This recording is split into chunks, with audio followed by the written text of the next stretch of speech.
Hello friends, स्वागत है आप सभी का सीबीबी का आर्ट्स क्लास में। दोस्तों, आज के इस वीडियो में अर्थशास्त्र के मोस्ट इंपॉर्टेंट क्वेश्चन कवर करने वाले हैं जो आपके एग्जाम में पूछे गए हैं और आगे भी पूछे जाएंगे। अगर आप इन क्वेश्चन को तैयार कर लेते हैं तो 100% यहाँ से आपके क्वेश्चन जरूर देखने को मिलेंगे। तो चलिए शुरुआत करते हैं। उससे पहले आपको बता दें, यहाँ पे जो आप क्वेश्चन देख पा रहे हैं, ये क्वेश्चन मैंने पिछली वीडियो में कवर किया था। अच्छे तरीके से मैंने इसे जो है बनाया था, तो आप इसे देख सकते हैं। क्वेश्चन हम लोग शुरुआत करेंगे यहाँ से, संयुक्त मांग क्या होता है, यहाँ शुरुआत करेंगे। ठीक है, तो चलिए देखते हैं। क्वेश्चन है, संयुक्त मांग से क्या अभिप्राय है, अथवा क्वेश्चन है यहाँ पे पूछ सकता है कि समग्र मांग से आप क्या समझते हैं। ठीक है, कंबाइंड डिमांड के बारे में बात की जा रही है कि क्या होता है संयुक्त मांग या समग्र मांग, आपसे पूछ ले तो पहले आप हेडिंग डाल सकते हैं समग्र मांग या संयुक्त मांग लिख देंगे। ठीक है, फिर इसके बाद यहाँ पे लिखेंगे इसके बारे में, जब एक आवश्यकता को पूरा करने के लिए अनेक वस्तुओं की मांग एक साथ की जाती है तो वह संयुक्त या समग्र मांग कहलाती है। ठीक है, कह रहा है यहाँ पे कि जब कोई एक वस्तु पूरा करना हो, एक आवश्यकता को पूरा करना हो, तो उसके लिए वस्तुओं को एक साथ मतलब एक साथ अनेक वस्तु की डिमांड की जाती है। जैसे मान लो घर का छत ढलवाना है। अगर घर की जो छत है उसकी ढलाई करनी है, तो घर की छत ढलाई करने के लिए, एक काम करने के लिए, छत ढलाने के लिए कई सारे वस्तुओं को डिमांड होती है। गिट्टी चाहिए, मोरंग चाहिए, सीमेंट चाहिए, है ना, मजदूर भी चाहिए, पानी भी चाहिए, सारा चीज चाहिए। कहने का मतलब ये है कि ये जो काम हो रहा है, कोई एक काम के लिए जब कई सारी वस्तु के साथ डिमांड की जाए, उसी को संयुक्त या समग्र मांग के नाम से जाना जाता है। एग्जाम्पल आप बहुत सारे दे सकते हैं, बहुत सारे एग्जाम्पल आपको मिल जाएंगे। ठीक है, आई होप आपको समझ में आया होगा। क्वेश्चन नंबर नेक्स्ट है, मांग के नियम क्या है। मांग के नियम की बात करें तो मार्शल के अनुसार बात कही जाए तो कीमत बढ़ती है तो मांग कम होती है। सिंपल सी बात यह है, कीमत घटेगी तो मांग बढ़ेगी। ठीक है, अगर बात करें, मान लो कोई वस्तु है जिसकी कीमत 10 रुपए है। ठीक है, कीमत कितनी है, 10 रुपए। या इसे फ्लो चार्ट के माध्यम से समझ लेते हैं, तो यहाँ पे फ्लो चार्ट में आप बता सकते हैं कि यहाँ मान लो कीमत है। ठीक है, इस पे आप कीमत लिखिए, इस पे कोई वस्तु लिख दीजिए। ठीक है, कोई वस्तु लिख दीजिए। अब यहाँ पे करना क्या है, अब देखिए जैसे जैसे कीमत बढ़ेगी तो मांग क्या होगी, मांग में गिरावट आएगी। ठीक है, तो अब यहाँ पे देखिए, अगर कीमत बढ़ेगी तो मांग कमी होगी, कीमत अगर घटेगी तो मांग बढ़ जाएगी। ठीक है, ग्राफ समझ में आ रहा होगा आपको। अगर कीमत और घट जाएगी तो वस्तु की मांग और बढ़ जाएगी। इसका मतलब जो डिमांड है वो यहाँ पर आएगा, डी यहाँ बनेगा जो डिमांड है। बात समझ में आ रही होगी कि मांग का नियम क्या कहना चाह रहा है। मांग का नियम दोस्तों यही कहना चाह रहा है कि भैया कीमत अगर बढ़ती है किसी वस्तु की, तो ऐसे भी मार्केट में आप देख सकते हैं, कीमत अगर बढ़ती है तो उसकी जो मांग होती है वो अपने आप कम हो जाती है, क्योंकि कम भाई जो है कीमत बढ़ जाएगी तो डिमांड अपने आप कम हो जाती है, और कीमत अगर घट जाती है तो वस्तु की मांग बढ़ जाती है। ठीक है, नेक्स्ट आपके सामने क्वेश्चन है, मांग की लोच के सूत्र क्या है। तो मांग की लोच का सूत्र है, मांग में प्रतिशत परिवर्तन बटे कीमत में प्रतिशत परिवर्तन। इसी को मांग की लोच के नाम से जानते हैं, इसको सूत्र के नाम से इस प्रकार से प्रदर्शित कर सकते हैं। ठीक है, अब अगला पॉइंट आपके सामने यहाँ पे है। अगला पॉइंट दोस्तों यहाँ पे कि मांग वक्र के खिसकाव यानी शिफ्टिंग की व्याख्या कीजिए। मांग जो वक्र है वो कैसे खिसकता है। जैसे मान लीजिए ये ग्राफ है। ठीक है, अब यहाँ पे ये मान लीजिए ये चार्ट यहाँ पे है और ये वक्र यहाँ पे आ जाता है। ठीक, खिसक के यहाँ पे आ जाता है।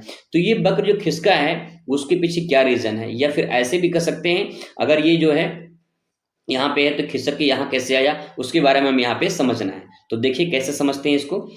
कीमत के अतिरिक्त मांग निर्धारित करने वाले अन्य तत्वों को परिवर्तन के कारण मांग में जो परिवर्तन होता है उन्हें मांग में वृद्धि या मांग में कमी कहते हैं। ठीक है, आई होप समझ में आया होगा। नहीं समझ आया फिर से समझिए, कोई दिक्कत नहीं, घबराने वाली बात नहीं। मैं आपसे वादा करता हूं कुछ समझाने की तो समझाऊंगा जरूर। कह रहा है कि कीमत के अतिरिक्त मांग में निर्धारित करने वाले अन्य तत्व परिवर्तन के कारण जो मांग में जो परिवर्तन होता है, यानी कीमत जो भी है वो उसको रख दिया जाए। जैसे मान लो किसी वस्तु की 10 रुपए कीमत है, कीमत को हटा दिया जाए, लेकिन और किसी कारणवश अगर वस्तु की जो मांग है वो परिवर्तन होता है तो उससे मांग में या तो वृद्धि होगी या तो मांग में कमी होगी। दो ही चीज हो सकता है, या तो कमी या तो वृद्धि होगी। तो सिंपल सी बात यह है, अगर मान लो किसी वस्तु की कीमत 10 रुपए है, इस कीमत के अतिरिक्त इसको हटा दिया जाए तो अन्य कोई और कारण उत्पन्न हो जाता है, तो मांग में या तो वृद्धि होगी या तो उत्पन्न मतलब की कमी आ जाएगी। मैं आपको एग्जाम्पल के माध्यम से समझाऊं। जैसे मान लीजिए आप किसी दुकान पर गए हैं, ठीक है, दुकान पर गए हैं, दुकान पे जो वस्तु आप मान लीजिए खरीद रहे हैं, मान लीजिए कीमत 100 रुपए है, ठीक है, उसकी कीमत 100 रुपए है। अब यहाँ पे क्या होगा कि अगर आप दुकानदार से प्रेम से, जो दुकानदार है अगर आपसे प्रेम से बात किया, ठीक है, तो आप वस्तु खरीद लोगे। यस और नो? यस, ठीक है। अगर आप वस्तु, जो दुकानदार आपसे प्रेम से बात किया, शालीनता से बात किया, तो आप वस्तु खरीद लेंगे 100 रुपए में, ठीक है। अब यहाँ पे क्या होगा कि अगर दुकानदार अगर आपसे बदतमीजी कर रहा है, आपसे सही से बात नहीं कर रहा है, तो क्या आप वस्तु को खरीदोगे? तो आपका जवाब होगा भैया नहीं। कोई क्यों? किसी से अगर कोई प्रेम मोहब्बत से बात नहीं करेगा, नफरत से बात करेगा, कोई नफरत से सामान बेचेगा, तो क्या कोई खरीदना चाहेगा? नहीं खरीदना चाहेगा। तो फिर क्या होगी? कमी होगी। लेकिन अगर प्रेम से बात कर लेता है, अच्छे से बात कर लेता है, बात करने का तरीका भी होता है, हर इंसान के पास में नहीं होता है, लेकिन कुछ लोगों के पास होता है, जो दुकानदार के पास चालाक होते हैं, उनके पास बात करने का तरीका होता है, और खराब सामान, नकली सामान या फिर ऐसे सामान बेच देते हैं जो लोगों को भरोसा लगता है कि यार सामान सही बेच रहा है बंदा, ठीक है। इस प्रकार से समझ सकते हैं कि अगर कोई भी जो कीमत है उसको हटा दिया जाए और कोई अन्य कारण उसमें उत्पन्न हो जाए और उसके कारण अगर मांग में वृद्धि या परिवर्तन या कमी होती है, तो उससे हम कह सकते हैं कि भैया इस प्रकार से मांग में जो खिसकाव है, शिफ्टिंग जो है वो परिवर्तन होगा, ठीक है। आगे यहाँ पे पॉइंट आप देख पाएंगे, तो पॉइंट इसमें है कि मांग को प्रभावित करने वाले कीमत के अतिरिक्त जो अन्य तत्व हैं, जैसे उपभोक्ता की आय, उसकी रुचि, उसकी पसंद और जनसंख्या, ये इसके तत्व हैं। मांग प्रभावित क्यों होता है? कीमत जो भी होती है, वो वस्तु की कीमत मान लो 10 रुपये है, लेकिन अगर आपकी उपभोक्ता की आय में परिवर्तन हो जाए, तो भैया सिंपल सी बात यह है कि मांग, डिमांड जो है वो प्रभावित होगा। दूसरा है रुचि, रुचि या पसंद। भाई सिंपल सी बात है कि अगर आपको रुचि नहीं है, आपको पसंद नहीं है वो चीज, तो आप क्यों खरीदेंगे? तो क्या डिमांड प्रभावित होगा? बिल्कुल प्रभावित होगा, ठीक है। जनसंख्या, जनसंख्या पर डिपेंड करती है कि जनसंख्या उस क्षेत्र में कितनी है, और वो जो वस्तु है, क्या वो वस्तु जनसंख्या को चाहिए या नहीं चाहिए। इसका मतलब ये है कि जनसंख्या, रुचि या पसंद या उपभोक्ता की आय, ये सब मांग को प्रभावित करते हैं, और इसीलिए जो वक्र होता है वो शिफ्ट होता है और इन्हें खिसकाव होता है, क्योंकि जो उपभोक्ता होते हैं उन उपभोक्ताओं के इस प्रक्रियाओं पर निर्भर करता है, ठीक है। आई होप आपको समझ में आया होगा। अब देखिए, अब आगे मांग में वृद्धि कब होगी? तो देखिए मांग में वृद्धि कब होगी, कैसे होगी, तो यहाँ पे देखते हैं। इसमें लिखेंगे आपकी जो है मांग में वृद्धि कैसे होती है, तो इसमें देखिए, जब किसी वस्तु की कीमत के अतिरिक्त किन्हीं अन्य कारणों से उस कीमत पर वस्तु की अधिक मात्रा या ऊंची कीमत पर वस्तु की उतनी ही मात्रा खरीदी जाती है, तो उसे मांग में वृद्धि कहते हैं। इस स्थिति में मांग जो वक्र होता है वो बाईं से दाईं ओर खिसक जाता है। बाईं से दाईं ओर खिसकने का मतलब ये है कि यहाँ से जो मांग वक्र है ऐसे बाईं से दाईं तरफ खिसक जाएगा, ठीक है। यहाँ पे जो ग्राफ बनेगा इस प्रकार से बना सकते हैं। तो यहाँ पे कहना वही चाह रहा है कि भाई सिंपल सी बात ये है कि मांग वृद्धि कब होती है? जब कोई अन्य कारण वहां पे परिवर्तन हो जाता है, ठीक है। अब यहाँ पे मांग में कमी कब होगी? मांग में कमी जो है, ये भी आप जो उपरोक्त लिखा गया है ये भी पॉइंट इसमें ले सकते हैं कि जब वस्तु की जो मात्रा होती है, जो मात्रा है, वो मात्रा जो कीमत है वो कीमत सेम रहे, लेकिन अन्य कोई कारण उत्पन्न हो जाए, तो उसी कारण जो है मांग में वृद्धि या कमी होती है। इसके कारण मांग में जो ग्राफ होता है वो डिमांड जो है खिसक जाता है, ठीक है। इसके बाद तो अगला क्वेश्चन आपके सामने यहाँ पे आएगा। नेक्स्ट है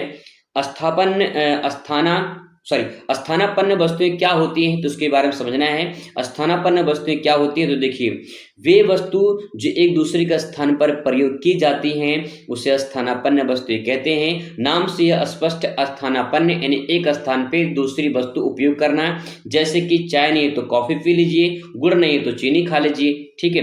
वो तभी वही काम करेगा, बशर्ते अंतर इतना है कि यहाँ पे आपको एक स्थान, एक वस्तु की दूसरी वस्तु इस्तेमाल करनी होगी, इसलिए चाय नहीं है तो कॉफी पी लीजिए, यही पॉइंट इसमें आ जाएगा, ठीक है। नेक्स्ट क्वेश्चन आपके सामने दोस्तों यहाँ पे है कि वस्तु की मांग को प्रभावित करने वाले जो प्रमुख कारण हैं, इनका कारणों का वर्णन कीजिए।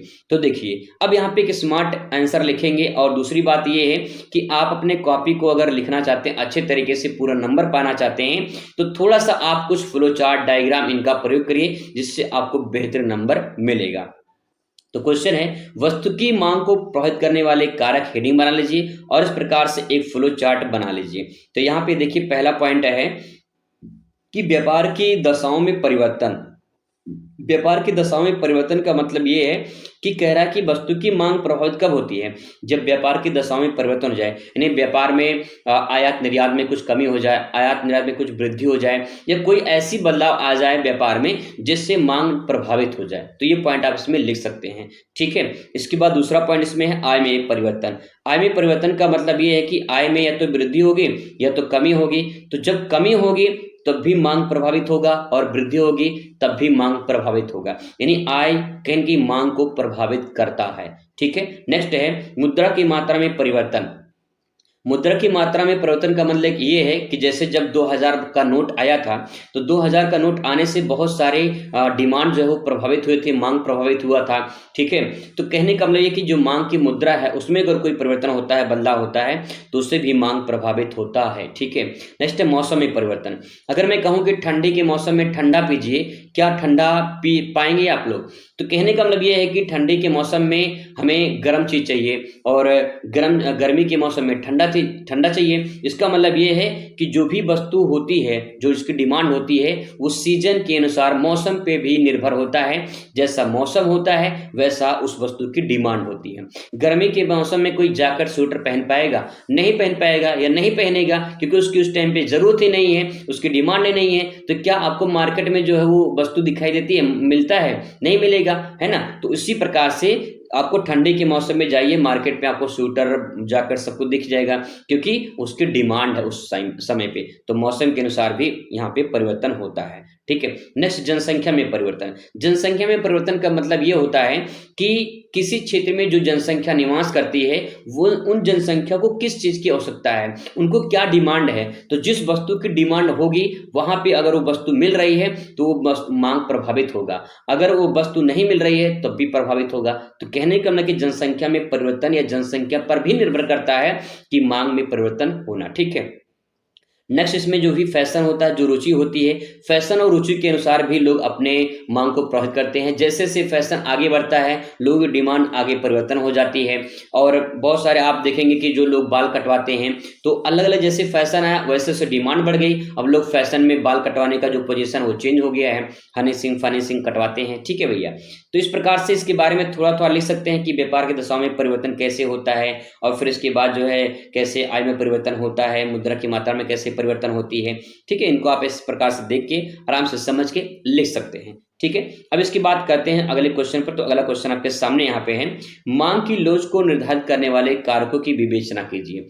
तो मांग की जो लोच है इसको कैसे निर्धारित करने वाले कारक लिखेंगे? तो यहाँ पे देखिए भी एक फ्लो चार्ट बना सकते हैं, और यहाँ पे जैसे मांग की लोच है इस प्रकार से आप हेडिंग डाल लीजिए। ठीक है, और यहाँ पे आप लिखेंगे एक फ्लो चार्ट में कि जो है वस्तु की कीमत जो होती है ये मांग को लोच को प्रभावित करती है, और फिर इसके बाद जो है जो वस्तु की प्रकृति है ये भी प्रभावित करती है। ठीक है, ये सारा पूरा पॉइंट आप समझ सकते हैं, एक एक करके यहाँ पे व्याख्या कर लेते हैं इनकी, ताकि जो है आपको आसानी से समझ में आ जाए। देखिए पहले लिखा है वस्तु की कीमत। वस्तु की कीमत कैसे मांग की लोच को प्रभावित करती है ये समझना है। तो देखिए जिन वस्तुओं की कीमत ऊंची होती है उनकी मांग अधिक लोचदार होती है। भाई सिंपल सी बात है, वस्तु की कीमत क्या होगी, अगर ऊंची होगी तो मांग भी अधिक लोचदार हो जाएगी, मांग प्रभावित हो जाएगी। ठीक है, नेक्स्ट इसमें अगला पॉइंट इसमें है कि जिन वस्तुओं की कीमत मध्य श्रेणी में होती है उनकी भी मांग की लोच समान होती है। देखिए सिंपल भाषा में कह रहा है कि अगर कीमत अच्छी होगी, ऊंची होगी, तो मांग जो है अधिक लोचदार होगा। ठीक है, दूसरी बात यह है कि अगर कीमत समान होगा तो मांग जो है मांग क्या होगा, मांग समान होगा। ठीक है, नेक्स्ट है अगर जिन वस्तुओं की कीमत कम होगी उनकी मांग की लोच भी कम होगी। 3 पॉइंट है, सिंपल वर्ड में समझ सकते हैं। मांग की लोच अधिक, तो भाई मांग की कीमत है, सॉरी जो वस्तु की कीमत है, वस्तु की कीमत अधिक होगी तो मांग की लोच अधिक होगी। वस्तु कीमत समान होगी, मांग की लोच समान होगी।